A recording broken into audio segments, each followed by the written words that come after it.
Sure, Three, like 2, 1. Welcome to another episode of the Black Super Friends. We are back. We are back. We are back. I would like to introduce myself. I am David Ruffin Jr., and these are the Black Super Friends.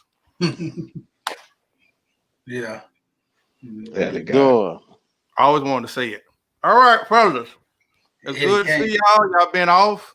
I ain't going to talk about my person in the bottom there, but I'm going to go around the board quickly.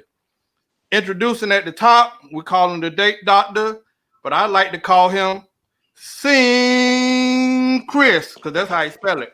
Thank you. Whore Ace. That's King. That's King Chris spelled incorrectly on purpose. All right. Man. Second of all, I'm going to go to my man in the corner who's been traveling internationally like Dora Explorer. I like to call him Howdy. Bigelow. The ladies' man, Zay Bigelow. Leon Phelps. Fellas, ladies, how y'all feeling? Oh man, I'm tired, but I'm here. Welcome back to America. Like super friends. I didn't know they were going to let you back in, but you're here. And last of all, I'm going to my partner who got the anointed like TD Jakes when it comes to these relationships. He's married. He's muscle buff. I like to call him Super Mario Senior. Senior. Please say the senior. Okay. All right, fellas. Y'all been off. You know, y'all been vacationing and living it up. Chris, did you add us on? Did you do what you do? No, I absolutely didn't this time because I couldn't get it. So somebody please do it for me, please. You've been on vacation. That's probably what it is. Getting the good foot on, man. A little bit, something like that. I hope not. Okay. Well, I ain't going to tell nobody. Well, I'll try it in a minute because time is essence. First off, we want to go to our sponsors because that's the only way that we pay the bills around here, okay? That's the people that keep the lights on, keep me getting a little change in my pocket. We'll talk about y'all cuts later. The sponsor for this week is Keisha's Wigs R Us. Wigs so tough, you can't pull it up. Keisha's Wigs R Us. Shout out to Keisha. There's a money-back guarantee on the Hawaiian Silky and the Yaki. If it tear up, bring it back in. That's craftsmanship, all right? All right, First off, man, I want to go to you guys because you guys came off a vacation. You guys are turning into celebrities.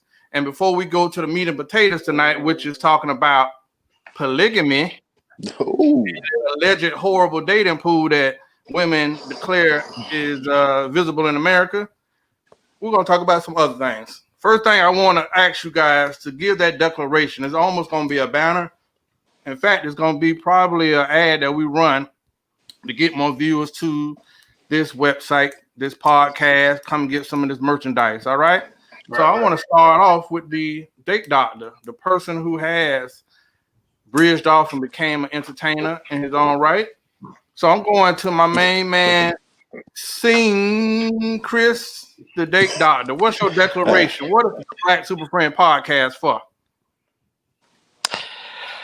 I am King Chris, 1/4 of the Black Super Friends podcast.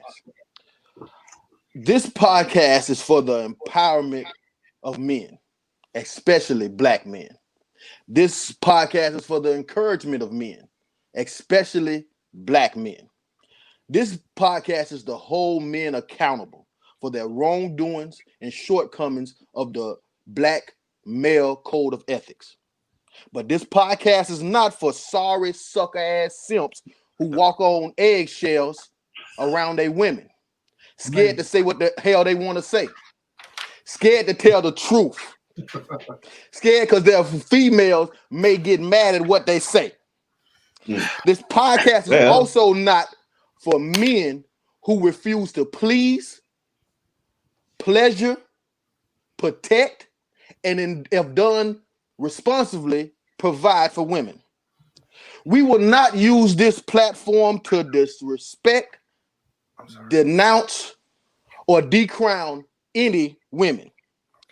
Better yet, we will use this platform to celebrate the glory and the greatness that is women. Because here at the Black Super Friends podcast, I think I speak for everybody when I say we love women. Amen. Especially black women. And thanks for your support. Wow. Mario. We just lost Wigs R Us, Chris. Thanks a lot. Sorry about that. That response out the window. Hey, Keisha, you need one more chance than one. You gotta have one. Come on, now don't do it like that.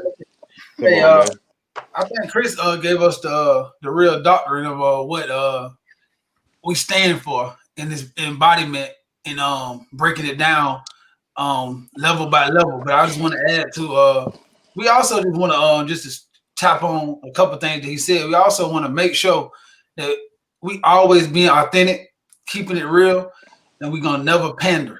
Like that's what I see a lot of people doing. For you have our word as men, as fathers, as gentlemen, that we always gonna speak from our heart, whether we agree, disagree, or unlikely. You got to understand that all of our points are meaningful and we actually mean them.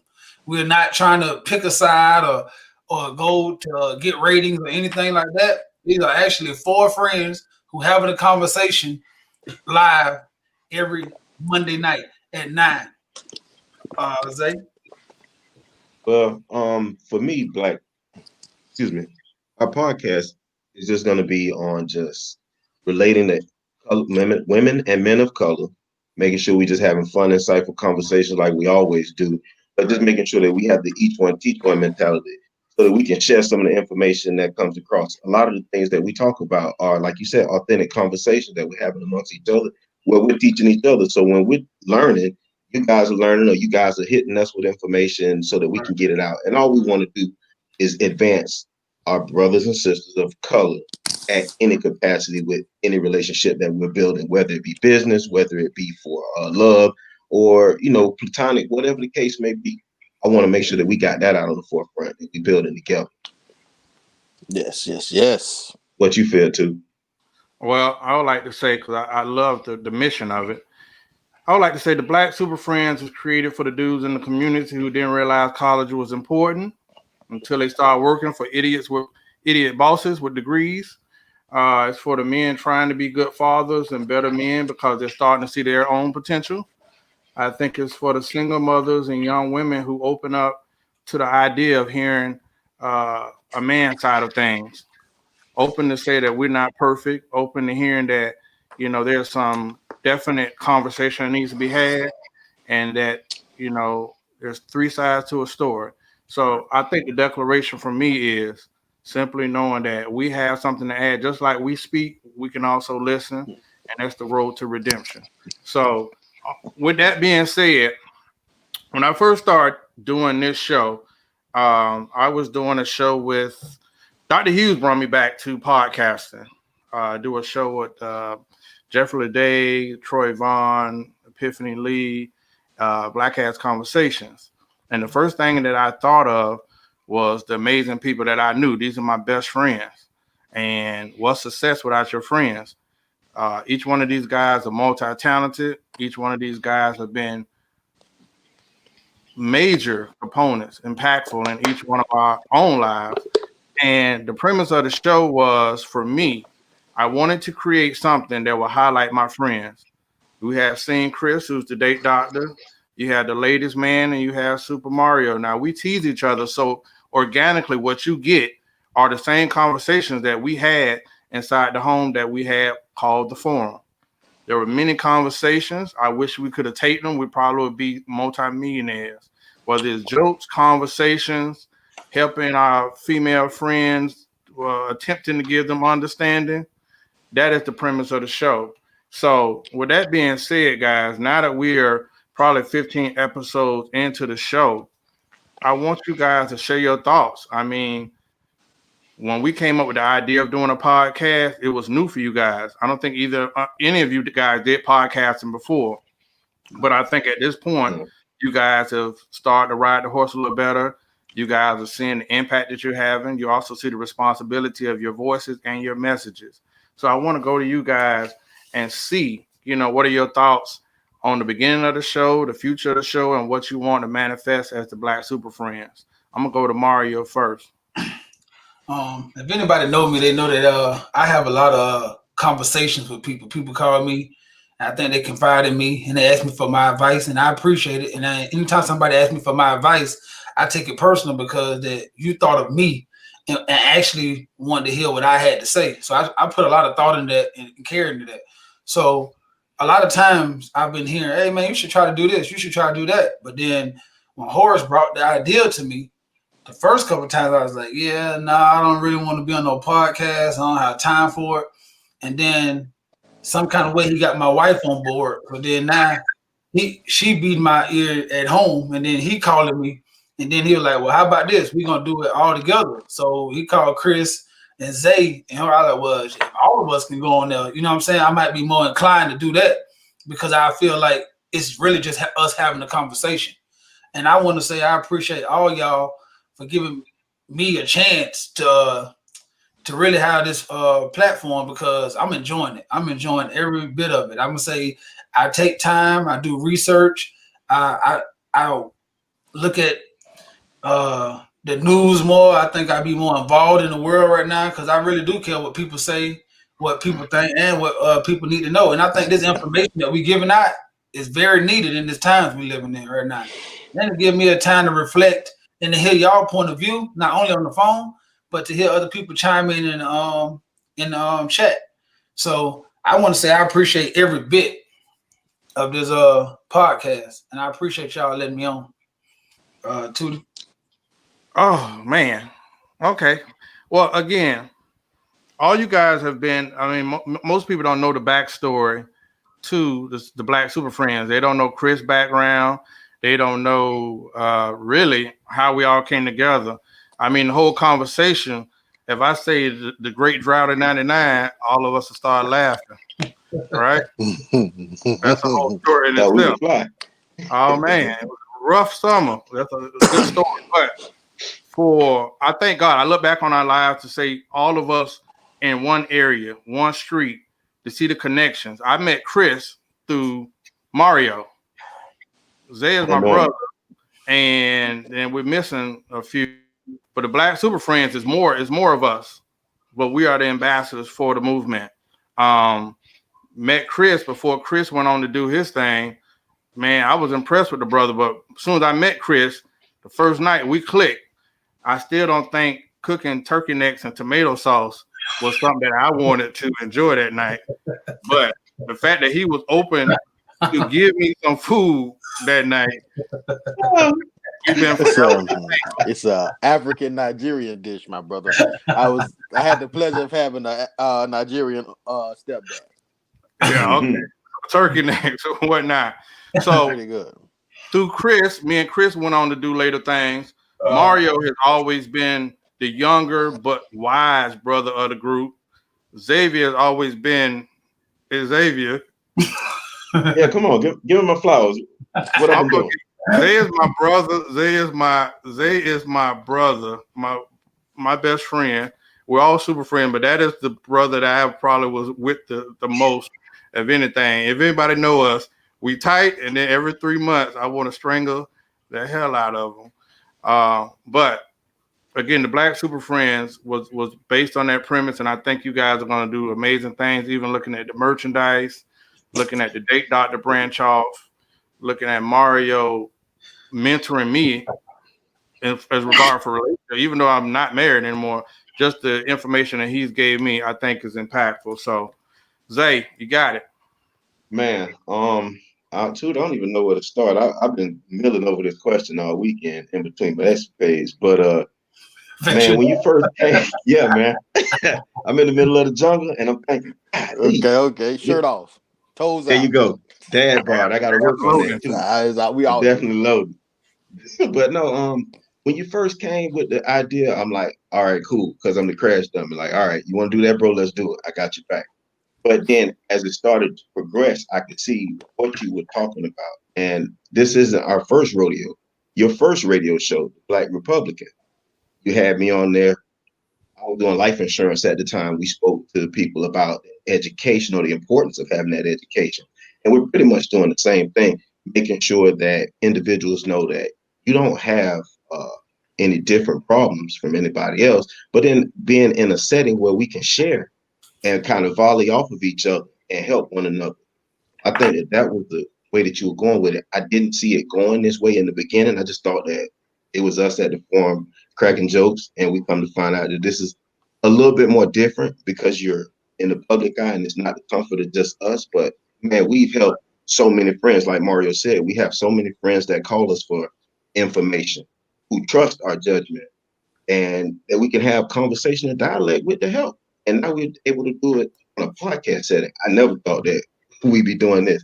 So it's actually funny to see, but also makes us tighten up on our backstroke when it comes to this, because we got to take things serious, because you know what? We do have a voice. So that's crazy. But yeah, but we are. What do you say, too? Chris. Honestly, man, I want to look back on opportunity. Like what you were saying before, like I feel like every single time you've gotten an opportunity, you've included me. You know what I'm saying? I remember back in the day where you had an opportunity, and I'm speaking directly to you, Horace. I remember back in the day when you had an opportunity at Uptown South, you seen fit to give me an opportunity. Like Zay just said, you had the talk show, The Black Republican. You brought me on to speak up when I was coaching at Inlet Grove to try to get my team to get funds and just bring awareness to it. So you included me. When I don't know, maybe 3 months ago, when you asked me to be on this podcast and introduced it to me, I looked at it. I looked at it as another time that you given the opportunity. You get a platform and you gave opportunity. So I always want to tell you thank you for that. Zay, I want to tell you, bro. Secretly, I've always admired you. You know what I'm saying? I love the way you live your life. You in the middle of Corona, out the country, shirt off, clothes out. So I just want to always tell you, man. You've always make from your Love you, bro. From your ability to make friends, because I struggle to make new friends, with your ability to just live life vicariously. I want to say that. I want to say thank you for that, man. But DeMar, already know, man. Me and you used to live together, so me and you, I might have to say I am the closest to you. We went to the same school. Those guys went to some other school that wasn't Dwyer in Palm Beach County. Oh, okay, my bad. But, I got that. Not at first. But I look at you like a brother. So, and I love you to death. But I love your mama too. All the whole fam. But I want to say that this show gave me the opportunity to have a conversation. Like even though we have all these tight bonds, we used to go months without speaking to each other. And this gave me an opportunity to talk to my friends. And selfishly, that's what it's about to me. I love the adoration that we get, the fandom that comes in and everything like that. But you can take the shirt away. I just like being able to chop it up in politics with my homies every Monday and through the week now. We have to prepare for the show. So that's amazing to me that I get the opportunity to stay close and connected to my homeboys. So I look forward to my plans for the show, man. I want to make some money off it. That's it. Yeah. Okay, well. Chris, it's funny that you say that, and then Wigs R Us went right out the door. My bad. Right out the damn door. I'm sorry. I got to work on that. Okay. Well, listen. Now that we've been good and we've been doing all of this extra stuff, it's time for me to turn it up and unleash the horse. And I really want to get to this caption here because I need to get my glass in. All right. Because I might have food later on.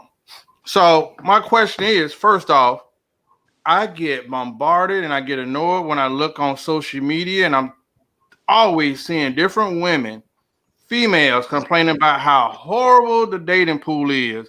I've heard women call it a pool full of pee, all kind of stuff. I won't even get into the descriptions, right? Whoa. And sometimes I get the best of me and I go out there and I really give it a whole fight. I beat it like a piñata. And I said, whose fault is that? So with that being said, there was a story that came through today. And I want to thank Xavier for giving me that headline. He sent it to the BSF hotline. And it read as follows.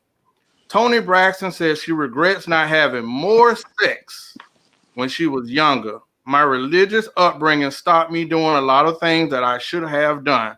She said that they went through so many religious relationship from being Jehovah's Witness to Catholic to Martyr to Methodist, that she actually played a role instead of getting out and doing more things. Well, I say that to say because men are demonized for what we're taught. We're taught as men to go out there and sow your royal oats until you're ready to settle down.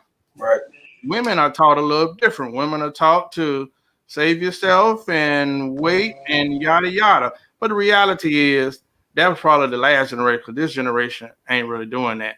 They might not have it on Front Street, but I don't want to have a fight with Nika and Cortina in the comment. Well, they're coming. Oh yeah. Well, my point is, in this city girl era of things, okay, who's to blame for this alleged dating pool? Because again, men mature. We're gonna go through. We're gonna ride all the horses we want to ride, and then we're gonna say this is my horse. Right. As compared to people going to tradition and saying, you know, well, playing the role of I'm innocent because I done been had a few times myself, and finding out that it's not the truth, or oftentimes a woman will get into a relationship and then get into a midlife crisis in her 30s, 40s, and where she's feeling unfulfilled, or there's a era where she feels like there's things that she wants to do. So now she has a loyal husband that settled down and he's in it for the long haul, and now she's feeling like she's missing out on something. We've often seen cases where married wife all of a sudden go through this phase. She's out in the club, she's doing everything while dude is at home. Right. So for this dating pool, which is allegedly full of piss and vinegar and all that other stuff, who is to blame? And I really want to go to Zay Bigelow, the latest man. Well, you know, I'm glad you called on me. I'm going to tell them to blame their damn stuff. And I'm going to say why. You doggone right. Let me tell you something. Let's be honest. First and foremost, make yourself happy. You can't make nobody else happy till you happy. So that don't mean live to your mama expectations. That don't mean live to the pastor's expectations. That means live to your expectations and what's going to make you happy. That's the only way you're going to make the other person happy. Now, a lot of women throw the blame. We threw that out there. I didn't want to be one-sided on this, but I'm going to be honest with you, ladies. We as men can only do what you allow us. So if you're saying that the dating pool is tainted, you got to question yourself. The root of all evil is money, but men try to get money for women. I'm just trying to impress y'all, baby. I'm sorry. So that is what it is. Now, on the flip side, because I know I'm going to catch some flack. It's all right. There's some lying ass niggas out here. I said it. Okay?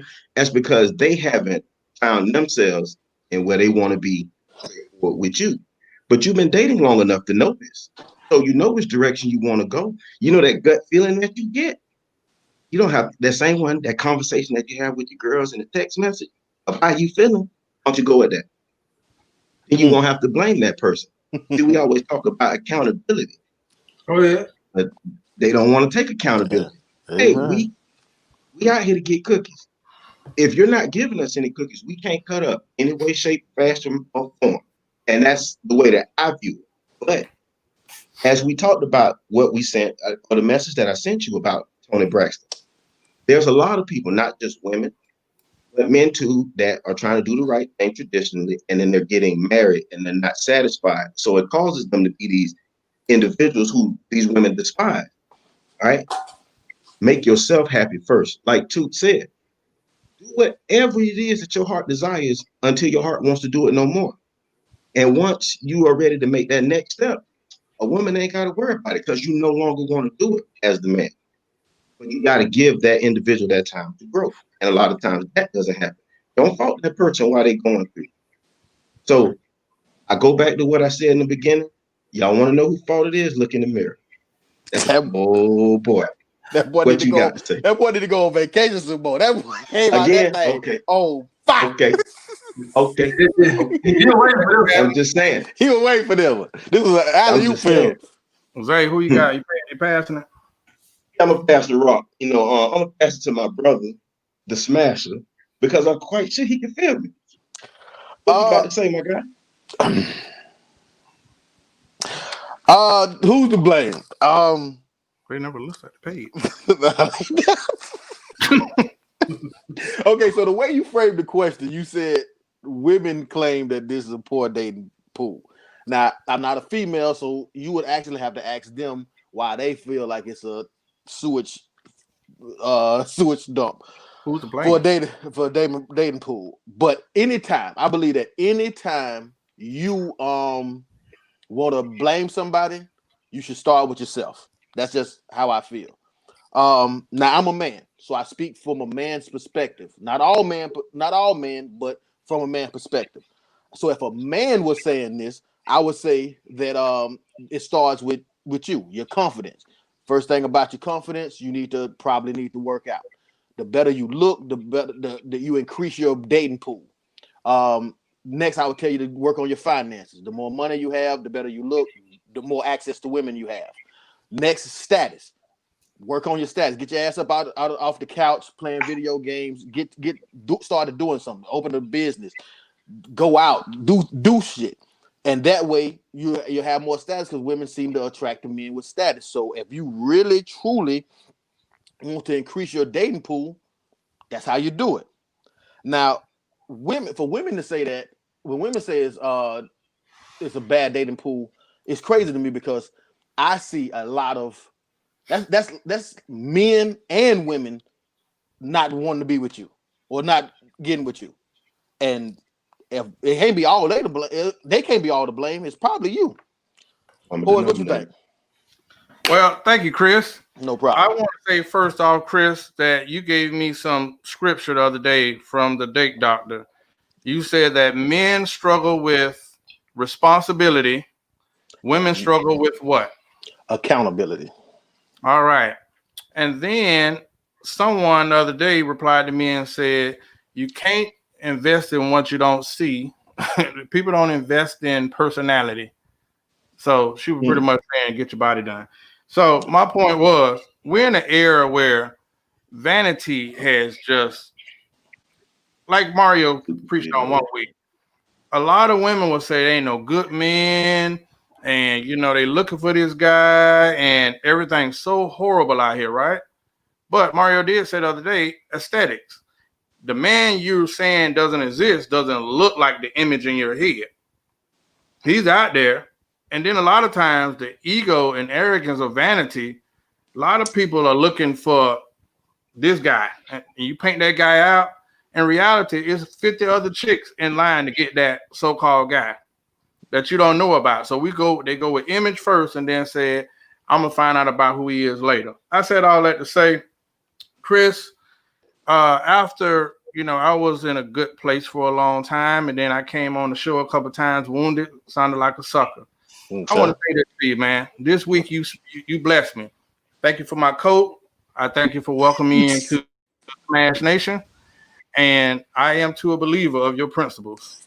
Because I just have to say that until I see something, that I will not be a sucker. And today is JT Money's birthday. I want to say, hey, Uncle JT. That's all we had on us. JT Money, I love you. You know what I mean? So you know what problems ain't no problem. Yeah, man. So a chick that asks for nothing get everything. A chick that asks for everything get nothing. If I find somebody who's amazing, like my brother Mario, she ain't got to worry about nothing. But until that day, until somebody can keep it real, I'm going to keep wearing this jacket that says Smash Nation. Thank you, Cash Chris. Super Mario, we're glad to have you. Thank you. Like Chris, too, I'm going to take this in a two-part question.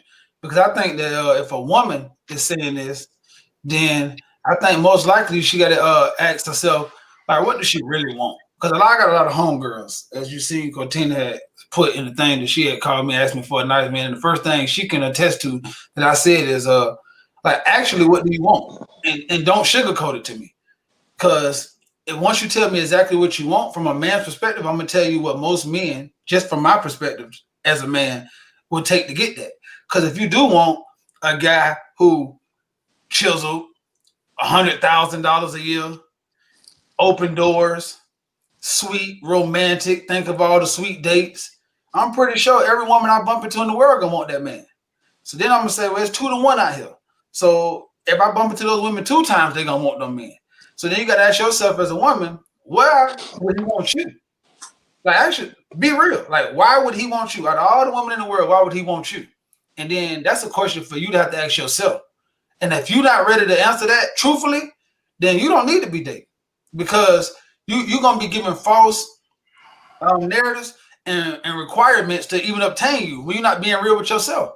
Because if you're not real to say, yeah, you know what, I probably got a lot of stuff I need to work on to put me in the echelon of women that these kind of men seek, then you need to go back and then just take what you get, because that's what you're gonna get. Because you're not even in the parameter of what those guys have. Because just being truthful as a man, we have a lot of choices. And just not sugarcoating it, you have a lot of choices when you reach a certain age. Once you get to like 35, you don't have a whole bunch of kids, or you self-sufficient with kids. Once you make a good salary, once you healthy, not in jail, and not, you are the cream of the crop, no matter what people say. And most men knowingly know that.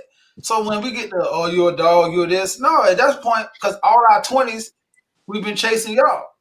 So at some point, the tables have flipped, and then you get on your high horse, because women start thinking about marriage around those ages. So then they start calming down, settling down, being more approachable, wanting to take guys more serious instead of being city girls.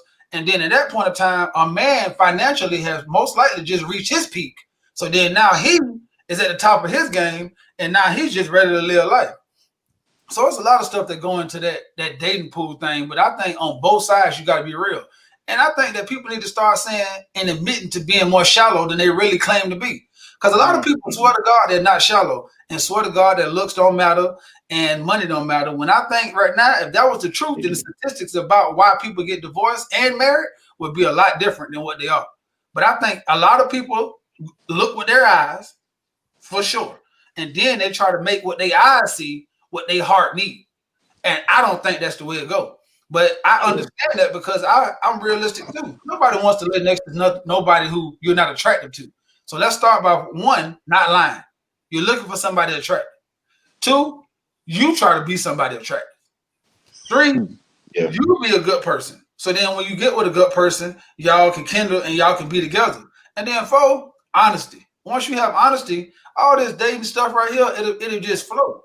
Because it's not no one good person. You're going to have hiccups. You're going to have headaches. But if you're being truthful, y'all are better walk through it. But I think once the lies and deceit start, and you start saying, no, I like this kind of woman, I'm not apologizing for it. This the kind of woman I want. So I said, let me get in the gym. Let me get my finance. Let me get myself better, like Chris said. And then I can require that kind of woman, because I'm not settling. Because I said, yeah, I don't need your help. I don't need you for reassurance on me. I look in the mirror every day and say I look good. I look at my bank account and say I'm all right. My children think I'm good, so I don't need you. But right now, I want you.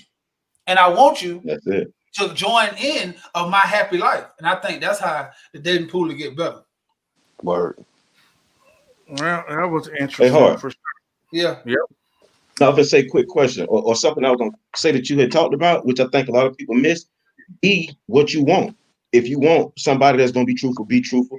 If you want somebody who's going to be loving first. Yes, a gamble, but you're never going to know who is for you unless you show them who you really are. So that honesty thing that you said is really, really big and key, and I think a lot of people miss that. And you're right, Zay, because you're saying gamble, but I think a lot of time people too, they scared to be vulnerable enough to be loved. Like, how could you really embrace dating if you're not risking it something?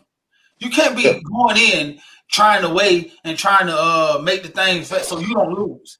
In this dating world out here, when you enter in somebody else's life, you might lose. That's a part of the game. But if you go that's in, the gamble for them, though. Not willing to lose or trying to stack the odds against yourself, and I'm talking about wrongly stack the odds against yourself, then you're gonna lose most of the time, because you're not gonna show that person your real self. And then that's gonna be a whole different point of you can't keep up that facade. For real. Yeah. I want to say, not being too vain, but I was that person that back in the days, we were in a situation where, your body, testosterone high, you got a good frame. Right. So back before I had the accident, had my fair share of admiration.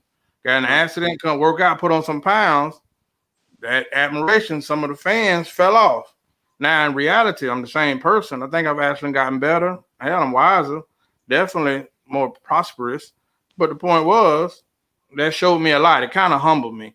But I will say that a lot of times, especially when I look at Instagram and I see like everybody spending every dollar they got to look so fine, and then when you actually talk to them, their character's broke or they're emotionally bankrupt, or you'll see the dude that'll get with the chick who has nothing to offer. You know why? Because he's defining himself through this chick.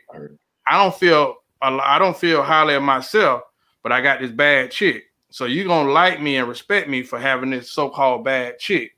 And it take a long time before people get that. But I see so many people out here now trying to be fine, and then you get to talk to them, and it's like it's more. It has to be more than that. We're gonna smash a few times. I might take some pictures and be seen with you, but what do you have to offer? So I always tell the women that have this long list. This guy that's the professional, making 6 figures, good looking, he already has a list of 50 other women that want him. So you have to ask yourself, why would he want you? Amen. And then be patient too. Go ahead, Chris. But see, I'm a person. I represent for the medium ugly guy. You know what I'm saying? I don't represent for this fine, tall, rich type of guy. But what I'm saying is, I personally don't require or give ultimatums about being with me. You know what I'm saying? I make that a choice of for somebody, whoever I'm, dating or anything like that. But what happens is, I've gotten into situations where women makes it a requirement or request relationship. So I believe that once you request the relationship, it's on you to now start putting on it. You know what I'm saying? Doing better, to showing the other party why they should choose you for the rest of their life, or why should they choose you as a representative. I think that what happens is people think that this is just an obligation because you have a patch of hair down there, and that's not the case. You have to, if you want me, you want to be my representation. Meaning, because I know how it is now. I have to post you on Facebook, and I have to do all these other things. Man, I'm not easily bought. I require a lot more. And the thing is, if I'm not getting that, then we're not even finna rock like that. Because I'm not requiring you to do it. I'm not going to require that of you. You know what I'm saying? I'm not going to tell you where you got to be with me, and then I'm giving you subpar treatment. Whatever I was doing to make you want to be with me, then you should be able to equally reflect that on me. Or you got to ask yourself, are you asking to be with me simply because you just want a relationship to show, or do you really actually want to be with me? So I think there's a lot of facades going, but hey. I agree with that too. All right. Most definitely, I agree with that. Let me go to the comment that's going to get me hate mail. Well, the meat and potatoes for tonight is a word that we like to call polygamy. Well, when black people are attached to that word, it's bad. But when you're in Utah, it's not all bad. In fact, the Utah Senate just passed a law to stop demonizing it as a violation of law. So in Utah, on Little House on the Prairie, yeah, polygamy is lit. They back on that again. All right, listen. I need extra wires to churn that butter, get that milk, make them biscuits. Now, why is it trending again? We all familiar with what polygamy is. Brother Polite is a well-known public figure who talks about Africanism. He talks about Pan-Africanism, and he is very visible when he talks about polygamy. He has multiple wives. All of them are really nice looking at that. So I salute to him. Second of all, we need to understand, why is it denounced in Western culture? Because you go to other cultures around the world, polygamy is embraced. You go to Africa, you go to I'm not going to say other parts of the country. All of that's Africa, whether it's the Middle East or Africa, it's still Africa. So please take that tonight and understand that Israel is in Africa, Egypt is in Africa. I shouldn't have to tell y'all that, but I will. So polygamy. And I actually had a question, because when we had our pre-show discussion, I knew it would be kind of controversial, because in reality, and I don't want to offend anybody, but I will, only for sake of purpose and ratings, the data must be presented. Polygamy is found in the Old Testament, and over 40 important figures had more than one wife, such as Esau, multiple marriage occurred on several occasions on the will of man in the case of famine, widowhood, or female infertility. So kings to this day are known to have a harem. They have a selection of wives, right? So let me go to part 2. So in Old Testament Bible, polygamy was prevalent. Then you go to New Testament, which I want to highlight that the Jewish faith does not recognize the New Testament, if I'm correct. They only recognize Old Testament. New Testament is after Jesus Christ was assassinated because he was black. Another show. New Testament does not recognize polygamy.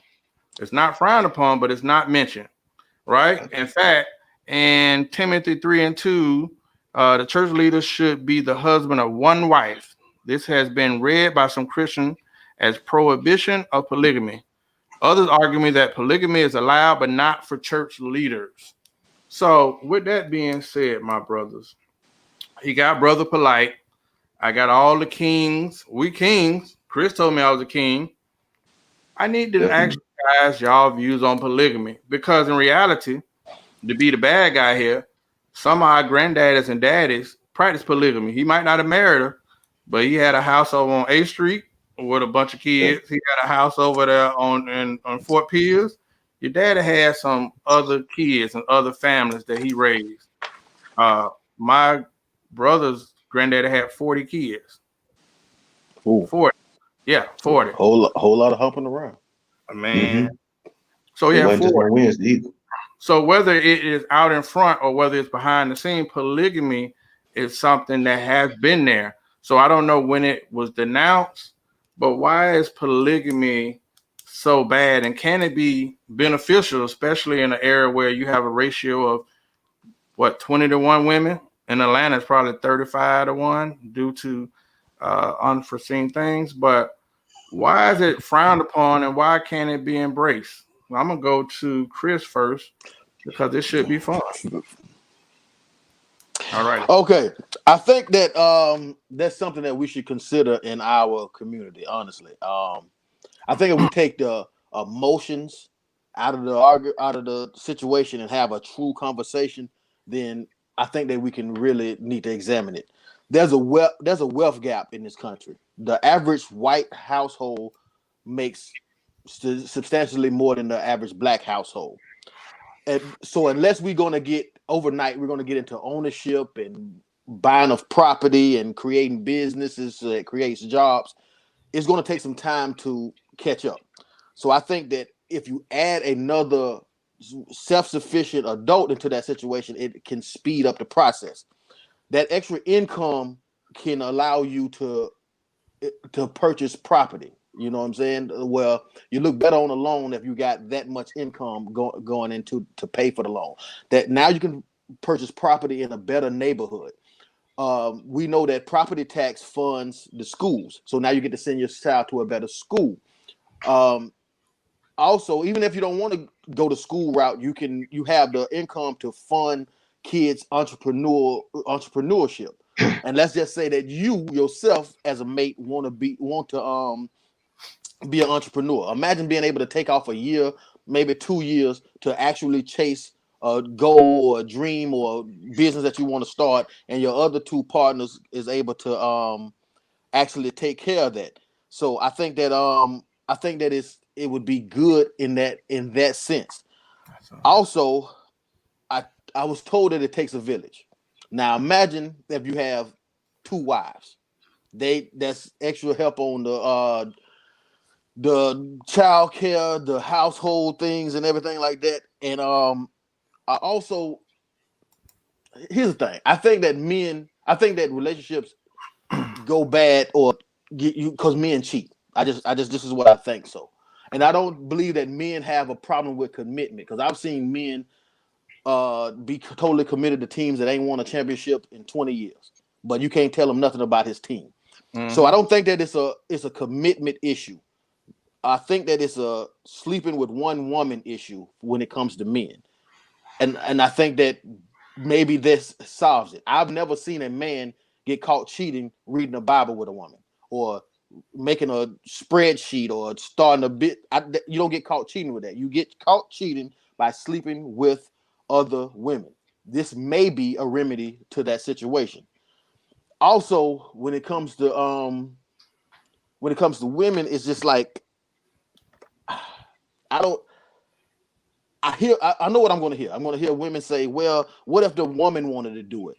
Well, me personally, I would ask her, "Is that really actually what you want?" Because I don't think you thought of that.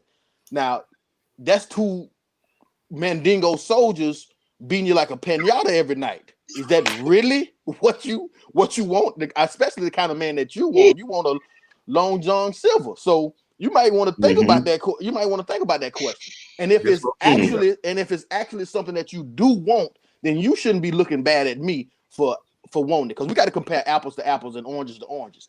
I'm telling you something that I probably would like. I probably would enjoy having two women. I don't know. And according to women, I've been hearing my whole life, women don't like that. So you can't compare a man wanting it when a woman don't.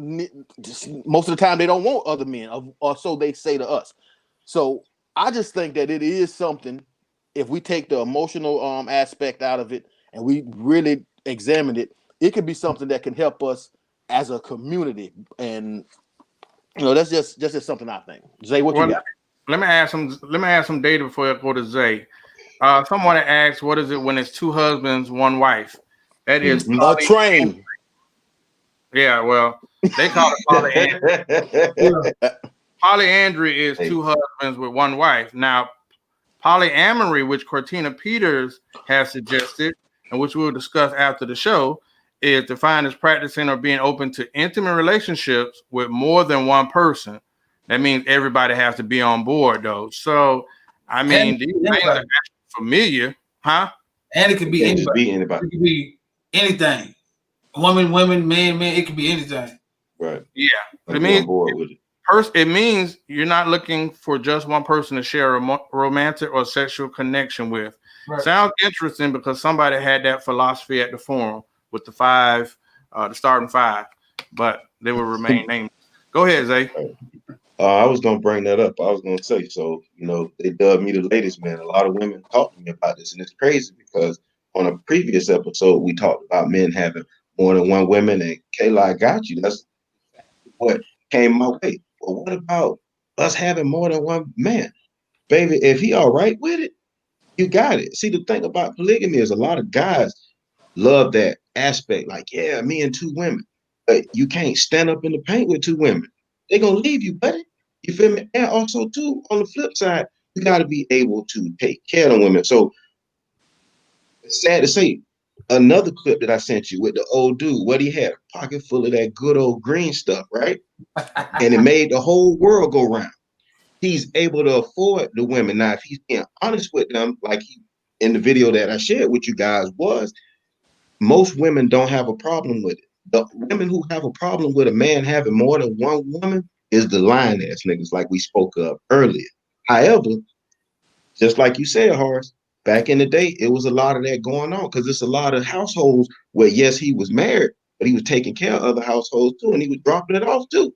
So, as a young man, looking forward, saying yes to all these women and polygamy, it sounds good. Make sure that you're able to stand up in the paint, both financially, sexually, and mentally, because that's why they're allowing you to run that way is because of your male guidance, your protection, your leadership. They're saying that they're going to be loyal to whatever it is that you're doing as long as you're honest with it. And where we drop the ball, fellas, a lot of times is we throw that line there and it mess it all up. But more women are into polygamy than guys actually think. And it goes back to the upbringing that you talked about, Art, where men are grown up to be pimps and players, and then women are grown up to be wholesome. And somewhere along the lines, the two switch. Well, I want to say one thing. One, I can't comprehend, like Chris said, a woman being able to take two jackhammers, because most of the ones that we do know can't take the ones they got. They don't ask for the foot long, and don't ask the person to cut it up in 4 parts. But when you talk about this situation here, it just gets tricky. And to be honest, now that we have definitions to it, man, this stuff has been actually in the urban communities for a long time. We just didn't put a definition to it. So when you see you were talking about the woman wanting more than one guy. Hello, we might not know about it, but it's always been more than one guy. So it's the honesty though too. They ain't honest. That's what I'm saying. On both sides, the women have to be honest about what they truly want, and the men have to be honest about what they truly want. Let the chips fall where they may. If she don't want you because you want more than one woman, the hell with it. There's so many women who do. Or if the guy doesn't want you because you want more than one woman, the hell with him. Right back to what we said in the beginning. Do what makes you happy. And a lot of people forget that because they want to make mama and daddy and the pastor happy. I'm gonna have one man, but I'm unsatisfied.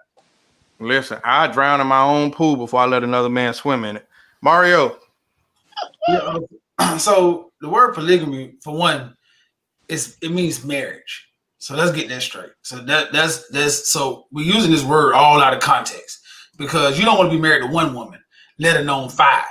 So let's get that straight. So most men who saying they want to be in a polygamous relationship, that's a lie.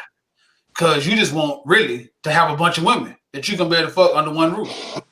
You don't want the problems of having to deal with 5 different periods, 5 different problems, 5 different emotions. You don't want to have the problems of she want a child, she want a child. I want my child to have what this child have. I want to go here too. Why you went on a date with her? Come on, if that's the case, man, you will have a wife. You will have one right now to start off with, and then that one, because Brother Polite, as you brought up, had one wife, and then him and his wife said, "Oh, you know what? We need some more help." So him and his first wife went and got another wife. He didn't start off with 5 women and then say, "Hey, I'm a polygamist." No, that's not how this works.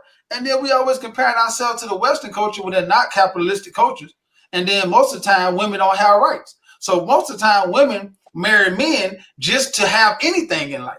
So right now, all their fathers or their mothers pushed them off on men and they had no choice. But I'm not against polygamous at all. I just wish people would stop saying, I want to be a polygamist when you know that you can't do that. And as a man, right now, being married, it's not easy as, I just come home and just fuck my wife and then that's cool. Bro, it's a lot to deal with one wife. So I couldn't imagine having 3 more to have to say, yeah, I want that toilet fit. Hey, did you get the blinds today? Or did you? Because it's still a woman. It's still a relationship that you acquired. So that's 2 relationships. It's not you and your wife getting a slave or getting a housekeeper. You're getting a woman. What Chris said, okay, well, I'm going to get a bunch of people to put in money. Like, I'm just paraphrasing. That's cool until the emotions get in. So what we got to do, we got to be real. Right now, some days my lady come home and just don't feel like it. Like she just feel like she just had a rough day. But what happens if I come home and there's 2 women who having fucking rough days? So what I do then? Because the money good. But then what about when 2 women want business? When 2 women, like, that's what I'm saying. It's all about that. But it's all about like, can you do it? Because most of the time, those people who we talking about were kings. So that means money was a plethora. That means finances was on point. That means they had already became self-sufficient men on their own with overflow. A lot of times we have people who can't even take care of themselves talking about, I want 4 women. I understand that, my brother. You want 4 women to have fun with. You don't want to be a polygamist because that entitles what? Responsibilities. Responsibilities of being a husband to multiple women. And I don't know too many men want that. It sounds good. With the women having the freedom they do in the United States, I think it'll be way harder than you see. In other countries, women have less rights to say something, to do something. Here, it's hard enough to be on one page with one woman. Now you telling me you want to sit here and have 3 women in the same house with equal rights? When as a black man, it's stacked against us anyway. Women make more than us, most of them anyway. So most likely, unless you went to school and then went to the higher tier of a man, then you're not going to be the breadwinner. You might be the man of the house, but you're not going to be the breadwinner. So now I got you the man in the house. You got 4 other women who make more than you, but you're going to tell them, no, they can't have it right now. But you just gave it to her. Go ahead, my brothers. Y'all have it. But I think what I think is this. I think we're looking at this through a conventional monolithic lens. What I suggest is we go through it in a new age collaborative effort lens instead of me having to take care of y'all, we take care of each other and we take But care of sex this house. So you're not gonna have y'all not gonna have sex and emotions? We're gonna just be business partners? Because what you're talking about is a business agreement. No, yeah, that's what I think. That's what I think relationships and when weddings are, our marriages are business relationships, and I think that they should be conducted as such. I think that should be a totally separate, different thing. I think that we should be getting together collaboratively to grow business wise. As far as the relationship part, yes, there are going to be times where you may not want to sleep with her or this, whatever the case may be. You guys have to work that out. That's always going to be a juggle.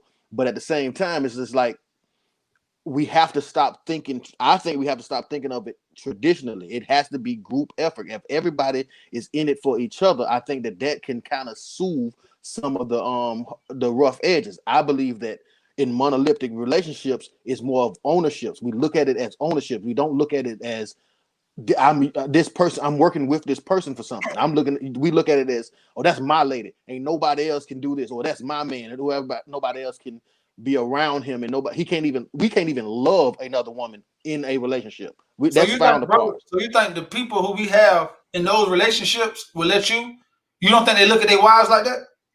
Well, I think that if you're going to get married to one or two, you should get married to a more of a mindset instead of just a woman. You should be getting married to a mindset, because if you can have one woman. What you talking about in polygamy though? We talking about like polygamy. Well, that's what I'm talking about. A man being married to 4 wives. You think he don't look at his 4 wives as those my 4 wives? Well, I don't know if that's that may be a bit much for that particular man. But I was more speaking about in my definition of a man and 2 women, because what I've seen was a guy named Kevin Wesley. That's been the new phenomenon. I see him taking all with the pictures and stuff like that. I'm looking at that particular situation. I believe that yes, maybe after 2 it may get a little misconstrued. It may be a little tougher, but I'm talking about that particular dynamic. I think that particular dynamic, 3 self-sufficient adults in a household, that could possibly work. I believe that in that order, because 2 women and 2 men, because when it comes down to sexually, I think there would be a lot of pressure on one woman. I think that it's less pressure on a man. I just feel like it's something that we should take into consideration. We shouldn't be just blow it off. I think that if a man was going to do that, I think he should go into the situation and find women that's collaborative with him. I think nowadays we can find women that comes into a situation and want to really, really help you. I think if we found 2 of them, I don't know if that's such a bad idea.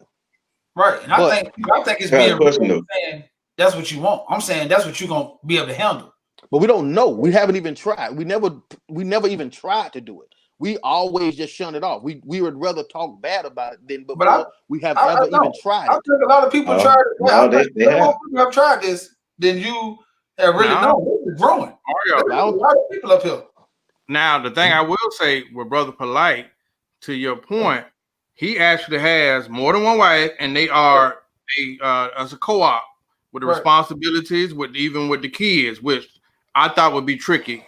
Asking one woman to make sure you treat my child like that child when penis is involved and emotional attachment. But that's what they have, where he has multiple wives. They share in the responsibility. One may travel with them, one may not, but they raise those kids collectively together. So to your point, Shantae Renee, she asked, does that work with the kids involved? I think that is the biggest X factor, because you can't make it work with the kids, and or you're gonna have a major problem. But isn't it the same way that men and woman relationship works? There's gonna be a shock to that kid. There's gonna be some explaining that you have to do to that kid. No. How is it different? See, because it's monolithic. It's not. They're born into that, Chris. It's not no different. What if they're not? Made different. But what if they're not? What if they're not? At some point, a lot of kids are introduced. But see, you talking to a same-sex scenario. I don't think it could be a problem. I'm not saying it's gonna be a problem. I'm not saying it can't work. I'm saying be realistic. See, we right now we talking. I understand what Chris saying. In the perfect world, if we did that would be right. I believe you're right. If you can find 2 women who on the same page with 1 man who's strong enough and independent enough, who knows how to manipulate. Because still I'm sorry. I would yet to see. I listen to a lot of Brother Polite stuff. And I've heard this man out his mouth say some days he come in and just walk back outside and get a whoop. Like I see, like no matter what, it's still 2 women. Like so, but they do with 1 woman. Right. Okay. So then that's my point. So then when you do that, that's why I say if men right now are not ready to marry 1 woman, why do we think it's so fun to have 2? Well, I don't know if we're just saying 2. I'm thinking more of a mindset, marrying a mindset first. Running. I want to ask something, Mario, because no matter how many wives you have, this goes back to one of Mario's principles. The man still has to be the man. The man is always going to be looked at to be the provider. And even when he ain't providing, he's supposed to be the cover. You know, like the man is the head of the house. So with that being said, like me personally, Tiger Woods was married. 1 woman that didn't work out, he got took for a lot of money. Right. A lot of us behind the scenes say this: if I was worth $1 billion, I don't know if I get married. I would probably have a situation where I got more than one, maybe it's a multiple relationship or whatever. So I think being able to handle what you're asking for, because there's a lot of responsibility that comes with that situation. That would be the sex would be the easy part. Most guys will be thinking about it from sexual fulfillment. That's my whole point. That's my point. There's more to it. Right now, what you saying and what Chris saying, 2 different point of view. Like right now, you're saying the head of the house there. He's saying let's have an all agreement. I'm saying regardless, when we start talking about polygamy, every guy eyes do this, and it's not about we finna have a cohesive village. It's because they hear I'm finna have multiple women to fuck. I'm just being real. Like that's what it's about. Now, if it's cool, if a man walk up to me and say, "Yeah, I want polygamy because I want to have a village," then I'll step back and say, "My brother, you might be on to something." But 9 out of 10 men I talk to are gonna be like, "Shit, 2 up, shit." But read that comment there. A few said it's not gonna work. Them 2 women don't know their worth, right? And then it says he that find a wife find a good thing. And that's what we're saying. Like he that found a few wives. Hey man. Well, see, sometimes your husband got multiple wives. I'm not saying that. See, that's neither here nor like with that comment. That's beside this point right here because that's just a opinion on saying worth. Like we don't know that because they might know their worth and choose to do that. Like if they're making a conscious choice as a grown woman to say, I want another woman and a man, and that's what they want to live their life, I would not talk down on them or them people or say they don't know their worth. Because I couldn't do that. That's just me. But I'm just saying what Chris is saying is a great idea. I'm not saying it won't work. I'm just saying when we talk about polygamy, I thought we were talking about polygamy as it's being said, as it's growing in America. Right now, when you look into this, like I agree. When you look at Brother Polite, and I look at him a lot, I look at him because he's been doing this for a while. He ain't just popped, like he's been doing this for a while. Consistently doing this for a while. He has the ins and outs, and he's very forthcoming with it. So I'm looking, I'm like, dang, this man really has this in the world. Then I hear the ins, the outs of what's going on. I'm saying that take one hell of a man to be able to do that. And I don't think it's a lot of men who able to do that. I'm sorry, I just don't. Yeah, I mean, I agree with you. I totally agree with you. I think men have a hard time just telling the truth. That's what I said about in that declaration. Men just have a hard time telling women the truth because we have a fear of what women are going to say or being mad. It's more like a scarcity mindset instead of an abundance mindset. I believe wholeheartedly in telling the truth and telling women exactly how it is. And it's tough. It's tough. You're gonna have some lonely nights. You're gonna have some wacky Wednesdays. But the point is, I feel like you're gonna be in a better space because you have to find people of a collaborative mindset. When I've talked to different women about this, and one of the reoccurring themes is they say things like only the man win. You know what I'm saying? Like so sometimes those women make me feel as though that's the biggest hitch in it. You don't want to see the man happy or see the man winning in a certain situation, and I think that's a problem. But I think if a man will take on this task, I don't know. I think it's something that we can't denounce before we actually try. We have buried it before we even none of us has tried it.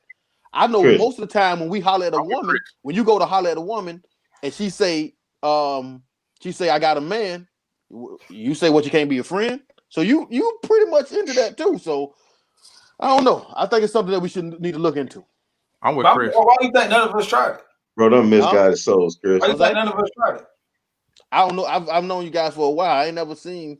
I said, what do you think? No, I'm saying, what's the reason did you think none of us tried it? I know I haven't. Traditional. We were traditionally reared. I think traditionalism. I don't think that I would want to do that. I think that's a lot. I think that's a lot more than I want. Mm-hmm. Honestly, I think I right now believe prior to me getting married, I could have 2 women continuously. I believe that. But dog, I'm saying when you really stand with a woman, maybe it's just me. Because maybe y'all encounters with staying with a woman have just been blissful. And maybe you said, you know what? I can add another woman to this because it's just so great. I haven't. So I was like, man, it's hard for me to maintain it. Because right now, even though, like you said, most men cheat not because they just want to have sex with one woman. It's not just one woman. It's multiple women. Women are beautiful everywhere we go. Everywhere we go. So it's not like a man to cheat with one specific woman. Most men who cheat with multiple women on the side because it's multiple beautiful women out here. So even if you get 2 wives, you still might want a third, and you still might want a fourth. That's what I'm saying. What's to stop it? What's the limit? I'm saying just try. I don't know if you have to figure it out. Just like you came to the realization that you just want one because you tried it and you thought it was good. I think that just denying the whole thing, I think it's something that we should have conversations about. We're talking about a situation where our women are the least married, the most single mother. Like that's just the facts. We talk about broken homes a lot. What if that those kids had a father? And someone said something about talking about the kids. I'm saying I don't know the difference between explaining this situation than explaining a monolithic homosexual relationship, because we do that a lot in our community now. We have to explain that to kids. So I don't know how this is far-fetched from having that same conversation. And I don't know why I think as men, I think that the women that we choose should inspire us. So if you choose 2, then maybe maybe that would inspire you to do a lot more. Because what's going on now, I see a lot of sorry ass, just like what Hart is saying. Like we got a lot of sorry ass dudes out here that's not willing to step up to the plate, and we don't encourage that over here. We want to empower men, and if that's what they want to do, be truthful. That's my point. I want you to be able to be self-sufficient enough to get 1 before you start 2. That's all I'm saying. And that's the thing too, Chris. Enough to say. So if right now, if Horace say, "Man, I got my shit together," as a homeboy, man, you know what? And I know he can, well then go ahead, my brother. But if I know Horace ain't shit, and then he's saying, "Yeah, you know what? If I get 2 women, because we can split the bills 3 ways, and we gonna work." Bro, I'm saying, like, to me, in my standard of life, I just don't want that. You see what I'm saying? And I'm not saying it's not for everybody. I agree with you. If you feel like that's your way, do it. But I don't want. I think we putting the cart before the horse when we saying, bro, you become self-sufficient, bro. Yes, that's the number one thing. Like you, because you can't even obtain 1 wife. You can't. Most of the blues who gonna be like, yeah, we're gonna look at them like, man, you can't afford those. You taking your damn self. You talking about 2 women? That's all I'm saying. I'm not saying it won't work if you are that guy. That's why I was bringing my point. Man, I also want to say, let's use a fictitious name other than Horace. Horace. But I also think that you had on the suit, so I was like, you know what? you look like you well off. Okay, that's what it is. Yeah. Woo. Go ahead, Chris. But I also think that, again, like, I think that women should inspire us and motivate us. I think that you should have the confidence working at McDonald's to meet a woman that's a lawyer. But once you capture her attention, I think that should motivate you to do more. I think we should look at women more as what you as a biblical reader as a Bible reader, as helpmates. I think that they're there to help you help you aspire. I don't think that they should be there to be used. I think that they're there for motivation. They're there for inspiration. They're there as a driving point for what you should aspire to. But you gotta have a vision. See, that's what I'm yeah. saying. Like you gotta have a vision, and they help you do it. But if you walk into a relationship and then you can't be a shepherd, and then all you got is a bunch of sheep now. Now, so right now you as a shepherd, right? You can't lead yourself. You don't know what road to go on, and you got one sheep. You can't even lead one sheep, but now you want two sheep. Now all three of y'all gonna crash because and that's all I'm saying. I just feel like I agree with you. Once a man is in his thing, I'm never gonna stand just because I choose one. My brother, if you could do two or three, my hat's off to you. Now I never talk down on you. I'm just saying I don't want it to be paint a picture. Cause I think that's negligent. That it's an easy thing to just jump into and then just go ahead because you tying more people into your shit. When I believe a man is a shepherd. So I believe right now, if you keep acquiring all these people, or all these women, or all this stuff, and you can't handle yourself, I just don't believe it. I just don't believe in that because we don't preach that here. Go ahead. But then again, when I hate to keep on going back and forth, but when you look at the comments, when you look at the narrative that's keep on saying, a lot of people are saying women this and women that and women this. Right. At some point, when are we going to look at the situation and for what it's worth? A lot of people saying, well, women is emotional and women are competitive, or women like. At some point, we need to address that with that part with the women. Like, hey, look, maybe you guys need to change a little something. Maybe you guys need to make this a little easier. Maybe I'm not the villain. I'm not per se saying I can do it or whatever the case may be. But if I could, maybe it's you guys need to change your mindset and be more cooperative. Maybe I agree with that. I agree. Yeah, all the comments is about, well, women gonna be combative and women like, come on, man. I don't know. And that goes back to me saying that being real with yourself, understanding that the dating pool is way smaller for women than it ever be for men. So when you feel like you entitled to have your way because of you're a woman and your feelings matter more than the man's, and then you starting off wrong right there. And that's my point of having to, because you find out you shrink the dating pool when you're trying to get two cohesive thinking women to be on the same page as a man. I believe you can go get a woman. I believe everybody here can go get a woman like this. But can you go find, now it gets even more tough to find women who gonna think outside the box and think realistic and not be so emotional or so worried about what their friends or what society gonna pull them in to say, and say, you know what? This works for us. This works for Chris, Sarah, and Jane. And we don't care what nobody else say, nobody else who out there unhappy, nobody else who out there strong by themselves, putting the flag down for all women around the world. We don't care. Because you know what? Chris, Sarah, and Jane work, and that's what worked. But now you got to find those women. Well, I think you get Sarah and Sarah will find James. Allow Sarah to find James. Oh, I believe that's just how it goes. If she finds who she's comfortable with, you sit back, my brother, and and let that thing work. You plant the seed, water the soil, and watch the harvest. That's what you got to do. That's polite whole thing. He said, I think we need somebody else. Him and his wife. Then the wife go do her. Then she somebody who she feel like that could be compatible and help the cohesiveness of their relationship. It's very intriguing. And I think Brother Hart on the top is ready to take on this. And I got my sight set. Hey, I want to say though, they have there are groups though. Whether you look on some of these credit lists, if you look on Facebook, there are actual groups, and they have polyandry, polygamy. You would be surprised. Every group that you can think of, if you type it in your search box, it's a group for that on Facebook, and it'd be 10,000 people in those groups. So I think we got two. I think those groups just gained 2 more members up top.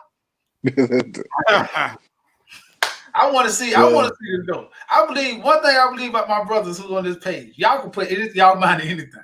So I believe you're right. And I have never seen nobody or knew anybody personally who have done this successfully or with good intent,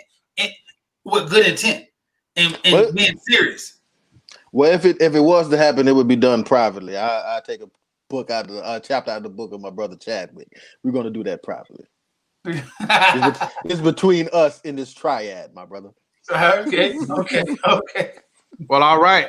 And to the fans in attendance, whether you're watching from Twitch, Roku, Amazon, Apple Podcasts, YouTube, wherever we are at, if you want to involve yourself and participate in this new experiment that Seeing Chris is going to conduct, please contact us over at the Black Super Friends Podcast, where we are going to go in the avenue of polygamy. We are going to do this for the sake of data and experiment, just to test the waters. We're trying to change the community. So please reach out to Seeing Chris and anyone that is interested in polygamy, polyamory, or whatever Katina Peter said. We are definitely up to participate in this study. All right. Well, if you want to reach me, if you want to reach me, you can go through my manager that is the Horror Ace Pounds. No one. Thank you, Horror Ace. All right. I want to thank you, Chris, for corrupting my son, who has become Eddie Murphy in the comments tonight. Uncle JT is happy with him and his comments tonight. Have you heard his music? Have you ever heard his music? That was before I came along. It sounds like uncle music. He sounds like Luther Cameron on his goddamn music. It sounds like Cash Chris. I don't know about that. Tyler need to sit in his uncle chair. I need to cut his hand. We need to have a conversation about some of these decisions he making. Tyler had another vehicle coming, but I don't know if that would be responsible to give him, for he could. That's gonna be the shagging wagon. That's what I'm saying. And a third row. Just and give him with a third row. I don't know if that's wise to do. So all right. Hey, closing comments. I'm going to the guy on top that spells his name in a different dialect. Seeing Chris, what's your closing comments before we go? Did it freeze? No, I feel you, my brother. That's your comment? I'm with you. That's right. Okay. Well, while we're waiting on Chris to throw out, I'm going to go to Mario. Hey, I want to say I appreciate y'all for tuning in just like normal. You know what I'm saying? Because we took a week off, and I appreciate, and I see a lot of our watchers and viewers and our members and our other Black Super Friends who be in our chat, that y'all be consistent. And I really appreciate y'all taking that on Monday. Especially I'm seeing a lot of guys in here in this Monday Night Football. So I really appreciate that. You know what I'm saying? Because I know how hard it is to peel y'all away on a Monday night game when football just came back to see that. So I definitely appreciate that. And tune in next Monday because it's gonna get even better. Yeah, one time for the New England Bucks. Chris, you had froze. You got some closing comments before I go to Zay? He Teddy Riley. Sub-Zero. You make me want to watch Mortal Kombat. Go ahead, Zay. Hey man, I just want to say thank y'all tuning in. Like Mario said, it was a doubleheader tonight, man. So y'all could have been doing anything else. Y'all listening to us, y'all conversing, guys out there that fed in. Thank y'all for the ones that we know tuned in and didn't say anything. Please do. You know, I'm gonna say that every week because I know these are things that you guys have questions on, input on, and these women want to know. They're just as curious as you are. And again, if you guys could be honest, hold yourself accountable, you might find yourself in the driver's seat, my brother. Till next time, peace, love, nappiness. We'll see y'all Monday. You got for him too. Well, I'm trying to check on Chris, but I see we have an animation problem. Hey, one thing, giving shout outs to the people in the audience. I want to shout out Shantae Renee. I'll tell y'all about her after we go off air, Super Friends. Katina Peters, we'll be in contact with you about the Therapy Thursday show and polyamory. And we have some new people that turned in today. Flower of Favor, Nichelle Moore, and my buddy Jeffrey Day from Cold Red, who stopped in today. Thank you, y'all. So we thank you for the support. I didn't know it was Monday night, but the show actually went over, but polygamy had to be discussed, and that's what the show was all about. Having that intriguing dialogue that you ain't gonna hear nowhere else. So feel free to share it. Go to YouTube, subscribe, but share the show, have a watch party, and let's keep the party going. All All right. See y'all next time. Logging off. Peace. Peace.